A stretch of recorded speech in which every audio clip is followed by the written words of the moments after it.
నిన్న రాత్రి Jubilee hills నియోజకవర్గం రహమత్ నగర్ డివిజన్ లో కాంగ్రెస్ గూండాల దాడిలో గాయపడిన బీఆర్ఎస్ పార్టీ కార్యకర్త రాకేష్ క్రిస్టోఫర్ నివాసానికి వెళ్లి పరామర్శించిన BRS party working president KTR అనంతరం ఆయన మీడియాతో మాట్లాడారు. క్రిస్టోఫర్ గారి మీద జరిగిన దాడి జరిగినట్టుగా ఒక ఉప ఎన్నికల్లో గెలిచిన తర్వాత ఎక్కడన్నా మా ప్రభుత్వ హయాంలో మా కార్యకర్తలు గాని మా పార్టీ నాయకులు గాని హద్దులు దాటి ఈ రకంగా ప్రవర్తించారో ఒక్కసారి గుర్తు తెచ్చుకోండి. ఒకవేళ మేము కూడా ఆనాడు 7 ఉప ఎన్నికల్లో 2 కార్పొరేషన్ ఎన్నికల్లో జిల్లా పరిషత్ ఎన్నికల్లో గెలిచిన తర్వాత విజయ గర్వంతో విర్రవీగి నిన్న మీ వాళ్ళు ప్రవర్తించినట్టుగా మా పార్టీ గుర్తైన కారు గుర్తుని ఏదో ఊరేగింపు చేస్తూ అవహేళన చేస్తూ చిల్లరగా ప్రవర్తించుంటే ఇవాళ మీరెక్కడ ఉండేటోళ్ళో ఆలోచించుకోండి.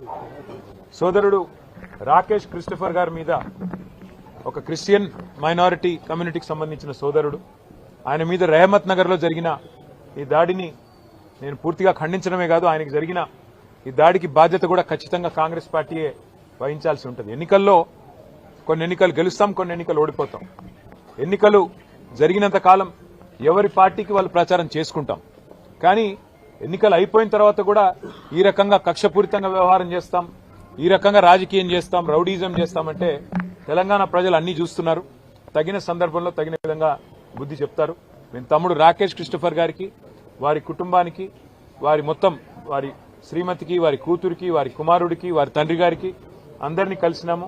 విష్ణువర్ధన్ రెడ్డి గారు, సునీత గారు, కౌశిక్ రెడ్డి గారు, అట్లాగే మా నాయకులందరం కూడా కలిసి, మా కార్పొరేటర్లు అందరం కూడా కలిసి ఆ కుటుంబానికి ధైర్యం చెప్పడానికి ఎన్నికలు మా కుకట్పల్లి ఎమ్మెల్యే కృష్ణారావు గారు అందరం కూడా వచ్చి వారికి ధైర్యం చెప్పే ప్రయత్నం చేస్తా ఉన్నాం.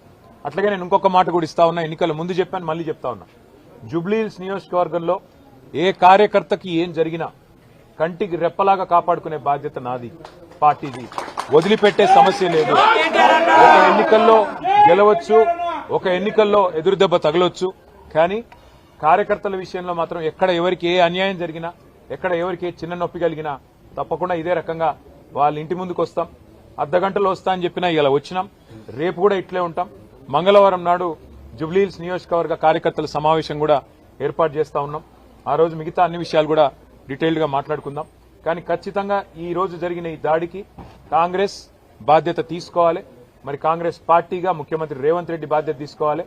మీరు కనుక సంయమనంతో వ్యవహారం చేయకపోతే, విజయ గర్వంతో ఇట్లాగే విర్రవీగితే తప్పకుండా ప్రజలు బుద్ధి చెప్తారు, తప్పకుండా మేము కూడా బుద్ధి చెప్పాల్సిన పరిస్థితి వస్తుందని చెప్పి కూడా కాంగ్రెస్ నాయకులకు చెప్తూ, రాకేష్ క్రిస్టోఫర్ గాని అట్లాగే జూబ్లీహిల్స్ నియోజకవర్గంలో ఉన్న కష్టపడి పనిచేసిన కార్యకర్తలందరికీ శిరస్సు వంచి వారికి ధన్యవాదాలు. ఎందుకంటే గతంలో మాకు 80,000 ఓట్లు వస్తే ఇప్పుడు కూడా 75,000 ఓట్లు వచ్చినాయి. ఓట్లేం తగ్గలేదు, కేవలం 5,000. అది కూడా ఇన్ని రిగ్గింగులు, ఇన్ని గూండాగిరి, ఇన్ని దొంగ ఓట్లు, ఇన్ని పైసలు పంచి, చీరలు పంచి, కుక్కర్లు పంచి, ఇన్ని కథలు పడ్డాక ఆడికి కూడా 75,000 ఓట్లు మా అభ్యర్థికి వచ్చినాయి, మా పార్టీకి వచ్చినాయి. ఇదేమి స్వల్ప సంఖ్య కాదు. తప్పకుండా తిరిగి మళ్ళీ భవిష్యత్తులో కొడతాం. జూబ్లీహిల్స్ లో మళ్ళీ గులాబీ జెండా ఎగరేస్తాం. Thank you. సరే, ఎవరిది అహంకారమో ఎవరిది ఏందో నిన్న వాళ్ళు విజయ గర్వంతో తీసిన ఊరేగింపులోనే కనబడ్డది. మేము ఎన్నో ఎన్నికలు గెలిచాం గతంలో. ఎప్పుడన్నా ఇంత అహంకారపూరితంగా ఒక పార్టీ గుర్తును అట్లా బజార్లో ఈడుస్తూ క్రేన్లు పట్టుకొని అంత చిల్లరగా ఎప్పుడన్నా ప్రవర్తించామా? గతంలో అట్లాంటి ఎన్నికల్లో కాంగ్రెస్ పార్టీకి డిపాజిట్లు కూడా రాలేదు. అట్లని చెప్పేసి కాంగ్రెస్ పార్టీ గుర్తునేమన్నా గాడిదనెక్కి ఊరేగింపులు చేశామా? అహంకారం ఎవరిదో, ఆత్మవిశ్వాసం ఎవరిదో, భవిష్యత్ ఎవరిదో తప్పకుండా తెలంగాణ ప్రజలు నిర్ణయిస్తారు. ఒక ఎన్నికల్లో గెలుపుతోనే ఇంత మిడిసిపడితే, ఒక ఎన్నికల్లో గెలుపుతోనే ఇంత ఎగిరెగిరి పడితే, మరి గతంలో 10 ఏళ్ల పాటు అప్రచేతంగా అన్ని ఎన్నికలు గెలిచిన మేము ఎట్లా ప్రవర్తించి ఉండాలో ఒకసారి ఆలోచించుకోమని కాంగ్రెస్ పార్టీకి నేను చెప్తాను. ప్రచారం టైంలోనే దాదాపు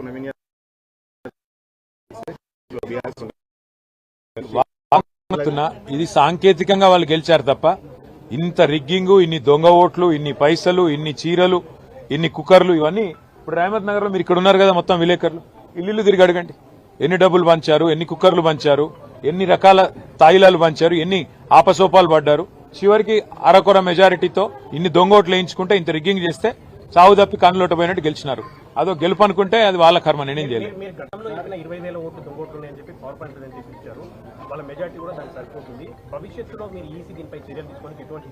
ఎలక్షన్ కమిషన్ కాదు, తెలంగాణ ప్రజలే ఆలోచించాలి. ఎన్ని రకాల ప్రలోభాలు, ఎన్ని రకాల కుట్రలు, ఎన్ని రకాల కుతంత్రాలు, ఇవన్నీ ప్రజలు కూడా చూస్తున్నారు. మొత్తం ఎలక్షన్ రోజు ఏం జరిగిందో ప్రజలు చూశారు. కాబట్టి భవిష్యత్తులో మిగతా అన్ని విషయాలు మాట్లాడుకుందాం. ఇవాళ మాత్రం కేవలం మా సోదరుడు రాకేష్ క్రిస్టోఫర్ గారికి, వారి కుటుంబానికి, జూబ్లీహిల్స్ నియోజకవర్గంలో ఉన్న ప్రతి కార్యకర్తకు ధైర్యం చెప్పడానికి నేను ఇక్కడికి వచ్చినాను. తప్పకుండా భవిష్యత్తులో కూడా ఇదే స్థాయిలో ఇదే పద్ధతి